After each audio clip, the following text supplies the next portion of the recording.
ఆ పెట్టుబడి అంతా కూడా ఈరోజు మహారాష్ట్రకు పోయింది. లేనిపోయినటువంటి తప్పుడు ప్రచారం మా మీద చేసి, మా ప్రభుత్వం మీద ఆరోజు చేసి ఈరోజు 3.5 లక్షల కోట్ల రూపాయలు రాష్ట్రానికి రావాల్సినటువంటి పెట్టుబడుల్ని మీరు తరిమేశారు మొన్న జరిగినటువంటి సదస్సుల ద్వారా.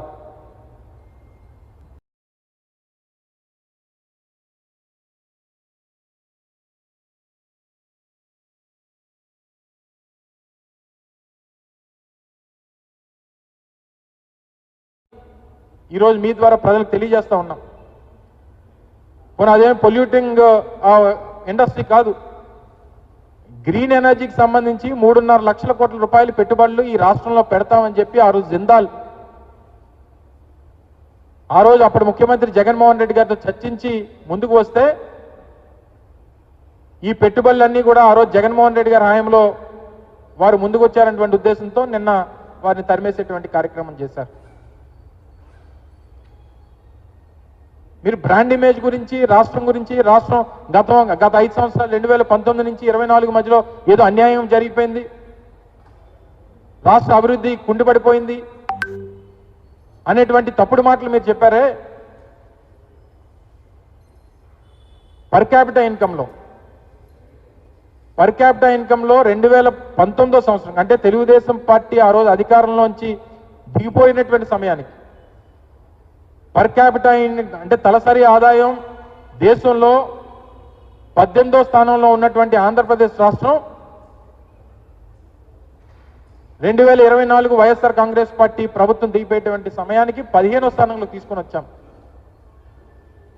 18వ స్థానం నుంచి 15వ స్థానంలోకి పర్ క్యాపిటా ఇన్కమ్ రాష్ట్ర తలసరి ఆదాయాన్ని 3-4 స్థానాలు పైకి తీసుకొని వచ్చేటువంటి కార్యక్రమం చేసింది వైఎస్ఆర్ కాంగ్రెస్ పార్టీ ప్రభుత్వం జగన్మోహన్ రెడ్డి గారి నాయకత్వంలో. అలాగే ఇండస్ట్రియల్ గ్రోత్లో, మ్యానుఫ్యాక్చరింగ్లో కానీ లేకపోతే ఫార్మాలో కానీ ఇతరితర ఇండస్ట్రీస్లో 11వ స్థానంలో ఉన్నటువంటి ఇండస్ట్రియల్ గ్రోత్ దేశంలో 11వ స్థానంలో ఉన్నటువంటి ఆంధ్రప్రదేశ్ని 2019 తెలుగుదేశం పార్టీ ప్రభుత్వం పడిపోయేటువంటి సమయానికి 11వ స్థానంలో ఉన్నటువంటి దాన్ని 2024 వచ్చేసరికి ఈరోజు 9వ స్థానంలోకి తీసుకొని వచ్చాం. మరి ఈ ర్యాంకింగ్స్ అనేటువంటివి పెరిగినప్పుడు ఇండస్ట్రియల్ గ్రోత్ కానీ లేదా పర్ క్యాపిటా ఇన్కమ్ కానీ రాష్ట్రంలో తలసరి ఆదాయం రాష్ట్ర ప్రజలది పెరుగుతున్నటువంటి సందర్భంలో రాష్ట్ర అభివృద్ధి జరిగినట్ట లేకపోతే అభివృద్ధి కుంటిపడిపోయినట్ట అనేటువంటి దానికి సమాధానం చెప్పాలి తెలుగుదేశం పార్టీ. ఎందుకు దుష్ప్రచారం చేస్తా ఉన్నారు? సరే, మీ తాలూకా రాజకీయ అవసరాలకో, మీ తాలూకా పబ్లిసిటీ స్టంట్లకో, మీ తాలూకా మార్కెటింగ్కో, లేదా మీ నాయకత్వాన్ని ప్రొజెక్ట్ చేసుకోవడానికో, లేదా మీ బ్రాండ్ ఇమేజ్ని, మీ వ్యక్తిగతమైనటువంటి బ్రాండ్ ఇమేజ్ని పెంచుకోవడానికో మీరు ప్రభుత్వ సొమ్ముని, ప్రజల సొమ్ముని మొన్న దావోస్ వెళ్ళినప్పుడు మరి మీ స్థానిక టీవీ ఛానల్స్కి ఏమైనా డబ్బు ఇచ్చారో లేదో తెలియదు కానీ ఏదైతే ఈ ఏమంటారు ఈ ఇంటర్వ్యూస్కి వాటికి నేషనల్ మీడియాలో 3-4 ఛానల్స్కి జీవోస్ ఇచ్చారు. ఒక 75 లక్షల రూపాయలు ఒక ఛానల్కి, 1 కోటి రూపాయలు ఒక ఛానల్కి, ఇలా 3-4 ఛానల్ కలిపి దాదాపు 3.5 కోట్ల రూపాయలు నేషనల్ మీడియా ఛానల్స్కి కేవలం మార్కెటింగ్ కోసం, ప్రొజెక్షన్ కోసం వీళ్ళ తాలూకా బ్రాండ్ ఇమేజ్ని, ఇండివిజువల్ బ్రాండ్ ఇమేజ్ని పెంచుకునేటువంటి దానికి దాదాపు 3.5-4 కోట్ల రూపాయలు కేవలం మార్కెటింగ్ ఖర్చు పెట్టారు. మళ్ళీ అది కాకుండా నిన్న మొన్న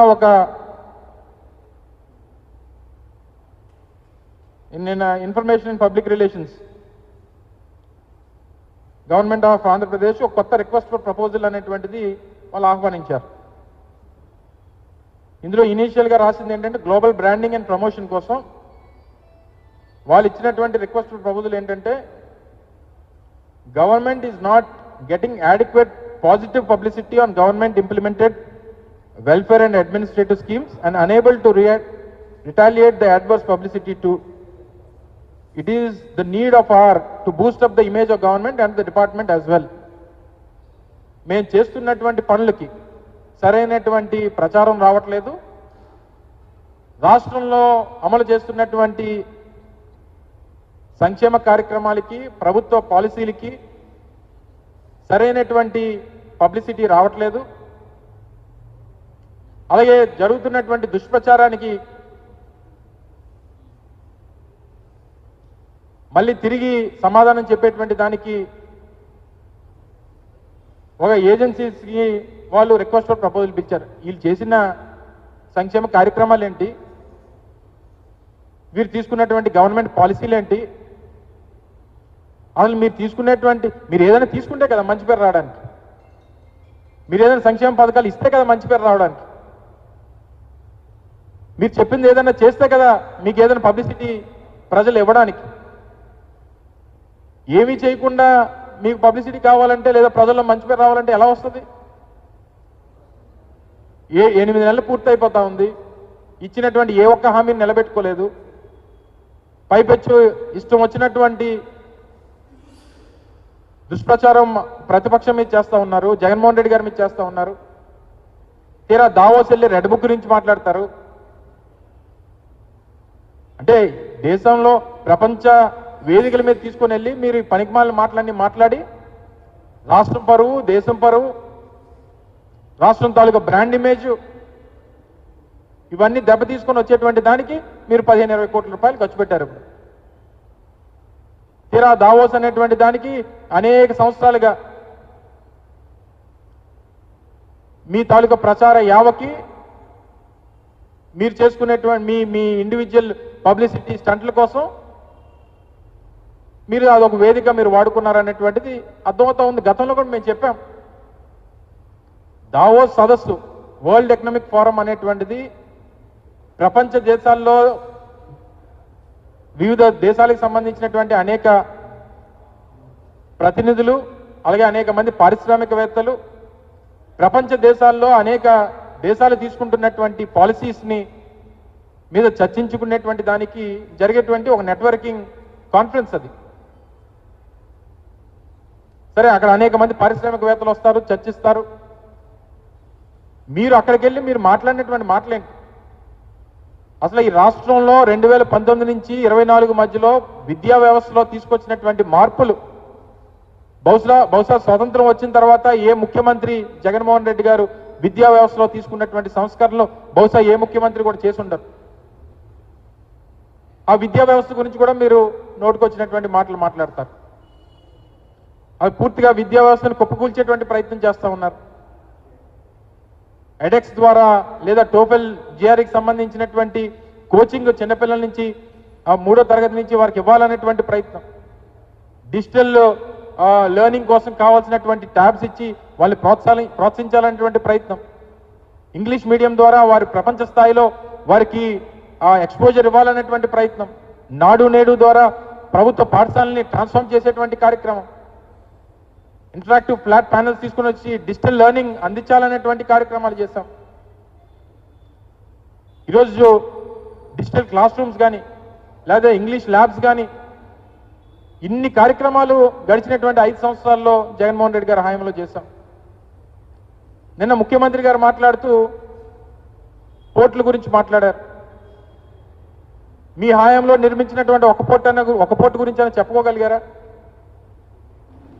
కేవలం గత 5 సంవత్సరాల్లో జగన్మోహన్ రెడ్డి గారి హయాంలో రామాయపట్నం కానీ, మూలపేట శ్రీకాకుళం పోర్టు కానీ, లేదా మచిలీపట్నం బందర్ పోర్టు కానీ, లేదా కాకినాడకు సంబంధించినటువంటి పోర్టు విషయంలో కానీ 4 నూతనంగా పోర్టులు నిర్మించినటువంటి ఘనత జగన్మోహన్ రెడ్డి గారి ప్రభుత్వాన్ని 2019-24 మధ్యలో మేము టేకప్ చేసినటువంటి ప్రాజెక్టులు అనేటువంటి విషయాన్ని గర్వంగా చెప్పగలుగుతా ఉన్నాం. దాని గురించి నిన్న ముఖ్యమంత్రి గారు చెప్పుకుంటా ఉన్నారు. 10 ఫిషింగ్ హార్బర్లు నిర్మించాం, కొన్ని పూర్తయ్యాయి, కొన్ని నిర్మాణంలో ఉన్నాయి. 3 ఇండస్ట్రియల్ కారిడార్లు మా ప్రభుత్వ హయాంలో టేకప్ చేశాం. బల్క్ డ్రగ్ పార్క్ సంబంధించి కానీ, మొన్న ప్రధానమంత్రి గారు శంకుస్థాపన చేసినటువంటి గ్రీన్ హైడ్రోజన్ హబ్కి సంబంధించి కానీ, ఇవన్నీ గత ప్రభుత్వంలో జగన్మోహన్ రెడ్డి గారి హయాంలో టేకప్ చేసినటువంటి ప్రాజెక్ట్స్ ఈరోజు ఫలాలు అందిస్తూ ఉన్నాయి. ఈరోజు కొన్ని పూర్తయిపోయినాయి, కొన్ని ప్రారంభమవుతా ఉన్నాయి.